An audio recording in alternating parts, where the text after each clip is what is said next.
ऐसे में चंद्रशेखर आजाद रावण ने जो भूमिका निभाई है वो हर दलित नेता को भूमिका निभानी चाहिए, चाहे वो चिराग पासवान हो, चाहे मांझी जी हो, चाहे कोई भी हो। जो भी कहते हैं हम दलितों के नेता हैं, तो इस मुद्दे पर चुप क्यों है? चंद्रशेखर आजाद रावण ही वहां क्यों गए? बहन मायावती जी ही ट्वीट क्यों की और बहन जी सिर्फ ट्वीट क्यों की? हम कहते हैं कि आकाश आनंद वहां क्यों नहीं गए? तो जहां पर टोल टैक्स का प्लाजा होता है वहीं पर चंद्रशेखर आजाद रावण के इतने समर्थक जुट गए कि वहीं पर पुलिस को बातचीत करनी पड़ी, भगाना पड़ा 10 किलोमीटर तक। हाँ, और चंद्रशेखर आजाद रावण को दौड़ना पड़ा, उनकी गाड़ी को नहीं जाने दिया गया। तो ये जो दिख रहा था चंद्रशेखर आजाद रावण का आज जो एक्शन दिखा, वो लग रहा था एक्शन ही। अगर बहन जी वहां चल जाए, देखिए बसपा मजबूत हो जाएगी। जिस दिन सड़क पर बहन मायावती जी निकल गई, उस दिन बसपा यूपी की सबसे बड़ी पार्टी बन जाएगी। जिस दिन बहन जी सड़क पे निकल गई और सड़क की पार्टी, आंदोलन की पार्टी बहुजन समाज पार्टी जिस दिन हुई, उस दिन उत्तर प्रदेश की सबसे बड़ी पार्टी बहुजन समाज पार्टी हो जाएगी, इसमें कोई डाउट नहीं है। अगर चंद्रशेखर आजाद रावण, आकाश आनंद दोनों एक साथ हो जाए तो किसी की मजाल नहीं होगी कि किसी दलित के आंख उठा के देख सके, किसी दलित बेटी को आंख उठा के देख सके, किसी दलित को छू सके, किसी को घोड़े पे बैठने से रोक सके, और कोई दलित मूछ रखे तो उस पर अत्याचार कर सके। ये जरूरी है चंद्रशेखर आजाद रावण और आकाश आनंद दोनों भाई एक हो जाएं, फिर किसी की मजाल नहीं है कि उत्तर प्रदेश हो या पूरे देश में किसी दलित पे कोई दलित के साथ इतनी बड़ी घटना हुई। अखिलेश यादव क्यों नहीं गए? खैरात दे रहे हैं 3 लाख रुपया अखिलेश यादव। अखिलेश यादव जैसे लोग 3 लाख रुपया खैरात दे रहे हैं। खैरात का हुआ ना जी? मदद नहीं चाहिए, बेटी चाहिए। विपक्ष के नेता है वो, उनको सड़क पे होना चाहिए जैसे आज चंद्रशेखर आजाद रावण है। 3 लाख रुपया खैरात नहीं चाहिए दलितों को। अखिलेश यादव जी खैरात रखिए अपने पास, दलितों को खैरात वाला समझने की भूल नहीं मानिए कि दलित को 3 लाख दे दिए खुश हो जाएगा। आपके विधायक 2 लाख, आप 3 लाख, बेटी की कीमत लगा रहे हैं आप। दोस्तों, मेरठ में दलित बच्ची के साथ और उसके मां के साथ जो कुकृत्य हुआ है, आज पूरे देश भर में उसकी चर्चा हो रही है। और आज चंद्रशेखर आजाद जिस तरीके से उस पीड़ित परिवार के लिए पुलिस प्रशासन से भिड़ने का काम किए, आज चंद्रशेखर आज का सोशल मीडिया पर वीडियो वायरल हो रहा है। इसको लेकर आपको बता दूं कि तमाम जो सोशल एक्टिविस्ट हैं उनमें नाराजगी है। और आज बहन कुमारी मायावती जी को बहुत सारे ऐसे लोग हैं जो शासन को याद कर रहे हैं। इस मुद्दे पर बहुजन सीनियर जर्नलिस्ट वेद प्रकाश जी का क्या राय है जानेंगे। तो सर, कैसे घटना देख रहे हैं? ये बहुत दुखद घटना है। ऐसे में जब उत्तर प्रदेश में अगले साल चुनाव है, ऐसे समय में उत्तर प्रदेश में एक दलित बच्ची के साथ छेड़खानी की जाती है, माँ विरोध करती है तो माँ को वहीं पर उनकी जान ले ली जाती है। और बच्ची को, अब सोचिए, किसी बेटी के सामने उसकी माँ की जान ले ली जाती है और उस बच्ची को, माँ को बचाने के लिए छोड़ा नहीं जाता है, उस बच्ची को अगवा कर लिया जाता है और अभी तक पता नहीं है कि वो बच्ची कहाँ है। ऐसी परिस्थिति में जितने भी देश भर के दलित हैं उनमें आक्रोश है कि इस तरह की घटना कैसे हो सकती है। किसी बेटी के सामने उसकी माँ की जान ले ली जाए और बेटी को अपहरण कर लिया जाए और बेटी अभी तक लापता है। ऐसे में चंद्रशेखर आजाद रावण ने जो भूमिका निभाई है वो हर दलित नेता को भूमिका निभानी चाहिए, चाहे वो चिराग पासवान हो, चाहे मांझी जी हो, चाहे कोई भी हो। जो भी कहते हैं हम दलितों के नेता हैं, तो इस मुद्दे पर चुप क्यों है? चंद्रशेखर आजाद रावण ही वहां क्यों गए? बहन मायावती जी ही ट्वीट क्यों की और बहन जी सिर्फ ट्वीट क्यों की? हम कहते हैं कि आकाश आनंद वहां क्यों नहीं गए? चंद्रशेखर आजाद रावण की पार्टी से ज्यादा वोट बहुजन समाज पार्टी को आया था, यानी बसपा को ज्यादा लोग विश्वास किए थे। उस विश्वास पे बसपा अभी तक क्यों नहीं खरी उतरी? हम उम्मीद करते हैं कि आकाश आनंद भी उस बच्ची के लिए और देश भर के बच्चियों दलितों के लिए लड़ाई लड़ेंगे। लेकिन आज जो कुछ हुआ वहां मेरठ में, चंद्रशेखर आजाद रावण को वहां जाने से रोका गया।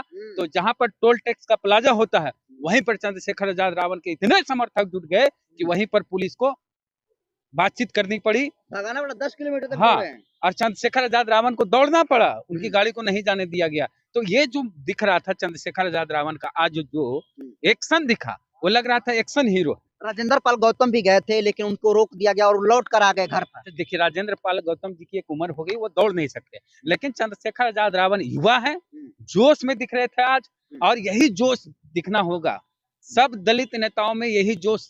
अब बताइए, चिराग पासवान, एक बार राजस्थान में मटका से पानी नहीं पीने दिया गया था, उस बच्चे की जान चली गई थी, इंद्र मेघवाल। तब चिराग पासवान वहां राजस्थान गए थे। क्यों? क्योंकि वहां कांग्रेस की सरकार थी। याद है? राजस्थान की ही घटना है ना, कि मध्य प्रदेश, राजस्थान की हाँ, मटका। इंद्र मेघवाल की घटना पर चिराग पासवान कहाँ गए थे? राजस्थान। क्यों गए थे? कि वहाँ कांग्रेस की सरकार थी। और यहाँ उत्तर प्रदेश में इतनी बड़ी घटना हुई है, चिराग पासवान क्यों नहीं जा रहे हैं? क्योंकि वहाँ बीजेपी की सरकार है। तो चिराग पासवान भी अगर दलित के नेता अपने आप को कहते हैं, मानते हैं, हाँ, और उनके समर्थक लोग ये समझते हैं कि हमारे समाज के नेता है, तो चिराग पासवान जी को भी वहां जाना चाहिए, मांझी जी को भी वहां जाना चाहिए। योगी आदित्यनाथ दम भरते हैं कि गुंडे माफिया को हम जमींदोज कर देंगे, माफिया राज नहीं चलेगा उत्तर प्रदेश में। देखिए, योगी आदित्यनाथ की आप बात किए हैं, योगी आदित्यनाथ क्या ट्वीट करते थे? 2024 का हम ट्वीट दिखा दे रहे हैं, 19 मई को ट्वीट में लिखते हैं योगी आदित्यनाथ कि जो बेटी और व्यापारी की सुरक्षा के लिए खतरा बने हुए थे, वे सब स्वाहा हो गए, मिट्टी में मिल गए। अगर वे लोग मिट्टी में मिल गए तो हमारी दलित बेटी को किसने अगवा किया? उसके सामने उसकी माँ की जान किसने ली? और योगी आदित्यनाथ क्या बोले थे? अगर किसी ने बेटी और व्यापारी को छेड़ा तो उस अपराधी के लिए यमराज के घर का जाने का, अगर किसी ने बेटी और व्यापारी को छेड़ा तो उस अपराधी के लिए यमराज के घर जाने का रास्ता भी खुल जाएगा। तो यमराज के घर का रास्ता खोले योगी आदित्यनाथ। अब बुलडोजर चलता है दलितों के घर पर, मुसलमानों के घर पर। जिसने इस घटना को अंजाम दिया है वो सवर्ण से अगड़ी जात से है, हमको पता है। उसके घर पर बुलडोजर चलना चाहिए। बिल्कुल। उसके घर पर क्यों नहीं चला बुलडोजर? अभी तक फरार होगा वो। बच्ची गायब है, अभी तक बरामद नहीं हुई है, लापता है। तो योगी आदित्यनाथ की सरकार का कोई इकबाल नहीं रहा। और दलित की आबादी वहाँ 25% है उत्तर प्रदेश में। सभी दलितों को एकजुट होने की जरूरत है। दलित ही नहीं, सारे बहुजन समाज को एकजुट होने की जरूरत है। और आज अगर दलित प्रताड़ित हैं तो कल दूसरे होंगे। लोग ये भी कह रहे हैं कि आज दलित समाज जो है बसपा को कमजोर करके खुद के पैर पर कुल्हाड़ी मार लिया है। बसपा कमजोर खुद हुई है। अगर अभी आकाश आनंद वहां चल जाए तुरंत बसपा मजबूत हो जाएगी। अगर बहन जी वहां चल जाए, देखिए बसपा मजबूत हो जाएगी। जिस दिन सड़क पर बहन मायावती जी निकल गई, उस दिन बसपा यूपी की सबसे बड़ी पार्टी बन जाएगी। जिस दिन बहन जी सड़क पे निकल गई और सड़क की पार्टी, आंदोलन की पार्टी बहुजन समाज पार्टी जिस दिन हुई, उस दिन उत्तर प्रदेश की सबसे बड़ी पार्टी बहुजन समाज पार्टी हो जाएगी। इसमें कोई डाउट नहीं है। सब जितने कार्यकर्ता उनके हैं, सबका जोश ठंडा हो गया है। जब नेता बुलंदी से, जैसे आज चंद्रशेखर आजाद रावण बुलंदी से दौड़े एक्शन हीरो की तरह, उस तरह से आकाश आनंद दौड़ जाएं, दोनों भाई मिल जाएं।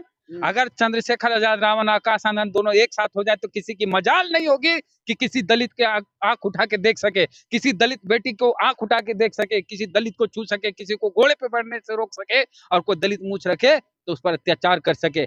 ये जरूरी है। चंद्रशेखर आजाद रावण और आकाश आनंद दोनों भाई एक हो जाएं, फिर किसी की मजाल नहीं है कि उत्तर प्रदेश हो या पूरे देश में किसी दलित पर कोई अत्याचार होगा। तमाम विपक्ष नेता दलितों का हित ऐसी कहते हैं, चाहे राहुल गांधी। अरे पीडीए की बात करते हैं अखिलेश यादव, पीडीए में पिछड़ा और जी से दलित, ऐसे अल्पसंख्यक, तो जी से दलित के साथ इतनी बड़ी घटना हुई, अखिलेश यादव क्यों नहीं गए? खैरात दे रहे हैं 3 लाख रुपया अखिलेश यादव। अखिलेश यादव जैसे लोग 3 लाख रुपया खैरात दे रहे हैं। खैरात का हुआ ना जी। मदद नहीं चाहिए, बेटी चाहिए।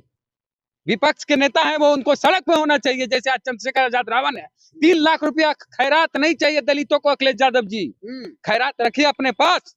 दलितों को खैरात वाला समझने की भूल नहीं मानिए कि दलित को 3 लाख दे दिए खुश हो जाएगा। आपके विधायक 2 लाख, आप 3 लाख। बेटी की कीमत लगा रहे हैं आप, दलित बेटी की कीमत लगा रहे हैं आप, जो गायब हुई है, कि कोई आपका विधायक 2 लाख देगा, आप 3 लाख देंगे। आप क्या कर रहे हैं? आपको विपक्ष के सबसे बड़े नेता हैं, आपको उत्तर प्रदेश के, आपको सड़क में होना चाहिए था, उस दलित बेटी के घर में होना चाहिए जो आज तक लापता है। ऐसा ना हो, लेकिन आपके समाज के साथ ऐसी कोई घटना होती है तो आप वहां खुद जाते हैं। आप पीडीए के, आप अगर सड़क पे नहीं उतरे, अगर उस पीड़ित परिवार के पास नहीं गए अखिलेश यादव, तो आपको कोई अधिकार नहीं है कहने का कि आप पीडीए के नेता हैं। आप सिर्फ कहिएगा कि हम यादव के नेता हैं। तो क्या लगता है जो बिहार में तेजस्वी यादव गलती किए थे, वही गलती अखिलेश यादव यूपी में कर रहे हैं? तेजस्वी यादव तो ठीक ठाक है, यहाँ स्थिति वैसी नहीं है। अत्याचार हुआ तो बहुत सारा हाईलाइटेड, अत्याचार पर नहीं गए थे। नहीं, तेजस्वी जी के साथ दिक्कत यह है कि कोई यादव समाज के लोग दलित पे अत्याचार करते हैं तो तेजस्वी यादव खामोश हो जाते हैं। ये हमने कई बार नोटिस किया है। हाँ, और नहीं तो फेसबुक से लेके हर जगह रंग देते हैं कि हाँ दलित पे अत्याचार हुआ, लेकिन जब उनके बिरादरी के लोग करते हैं तब ये खामोश हो जाते हैं। चाहे राघोपुर में पासवान समाज के कई लोगों का घर जला दिया गया था, तभी तेजस्वी यादव खामोश थे। तो ये चीज तो देखने को मिलता है। तो अखिलेश यादव अगले साल मुख्यमंत्री बनना चाहते हैं तो जिस तरह से रावण दौड़े उस तरह से दौड़ना होगा। जिस तरह से दलितों के लिए चंद्रशेखर आजाद रावण कमिटेड है, उस तरह से होना पड़ेगा, और नहीं तो फिर नतीजा जो है वही रहेगा और दलित लोग कोई नया विकल्प देखेगा, चाहे रावण हो चाहे बसपा हो। चंद्रशेखर पर आरोप लगता है कि चंद्रशेखर जी इस मामले में इसलिए जाते हैं ताकि उनको टीआरपी मिल सके। के चंद्रशेखर अगर टीआरपी की वजह से कोई नेता वैसे करता है तो हर नेता को अपनी टीआरपी के लिए करना चाहिए जो चंद्रशेखर आजाद रावण किए है। अगर राजनीति इसको कहते हैं तो हर नेता को ऐसी राजनीति करनी चाहिए कि पीड़ित परिवार का आंसू पोंछने के लिए उसके घर पे जाना चाहिए और जो बेटी अभी तक लापता है उसको ढूंढने के लिए अगर प्रशासन पर दबाव डालने के लिए सड़क पर दौड़ना पड़े सांसद को तो वैसे सांसद को सड़क पर दौड़ना चाहिए जैसे चंद्रशेखर आजाद रावण दौड़े हैं। सर, उत्तर प्रदेश में प्रिया सरोज जैसी दलित नेत्री, चाहे ओम प्रकाश राजभर हो, बड़े बड़े नेता दलितों का हित ऐसे बतलाते हैं, लेकिन मेरठ पे एकदम चुप है घटना। ओम प्रकाश राजभर दलित नहीं है, प्रिया सरोज दलित है और सबसे कम उम्र की सांसद है, महिला है, इसलिए प्रिया सरोज जी को सबसे पहले वहां पहुंचना चाहिए जहां चंद्रशेखर आजाद रावण पहुंचे। अगर इस देश में सबसे कम उम्र की कोई सांसद है तो महिला में तो प्रिया सरोज है, शांभवी चौधरी है। हम तो उम्मीद करते हैं कि शांभवी चौधरी को भी जाना चाहिए, लेकिन जाएंगी नहीं क्योंकि गठबंधन की सरकार है। प्रिया सरोज को तो जाना चाहिए, लेकिन प्रिया सरोज नहीं जाएंगी। अगर नहीं जाती है प्रिया सरोज तो ये उनको कहने का कोई अधिकार नहीं है कि दलित हमको वोट दे। ये भूल जाइए कि वो ये कहे कि हम दलित के नेता है, वो बहुत दूर की बात है। दलित से वोट मांगने का कोई मुंह नहीं है ऐसे नेताओं को जो मेरठ की घटना पर पीड़ित परिवार के पास नहीं जाती है। आज पीड़ित परिवार वहां इस तरह से है कि बेटी गायब है, उसकी माँ को की जान ले ली गई बेटी के सामने। ये हालात, ये स्थिति, ये संविधान का युग है कि मनुस्मृति का युग है। तो योगी आदित्यनाथ जी सीरियस क्यों नहीं इस बेटी को लेकर? योगी आदित्यनाथ जी का परिवार होता तो जरूर सीरियस होते। वो शादी नहीं किए, उनके बच्चे नहीं है तो दूसरे के बच्चे का दर्द उनको कैसे समझ में आएगा कि किसी बेटी के अगवा होने का दर्द क्या होता है।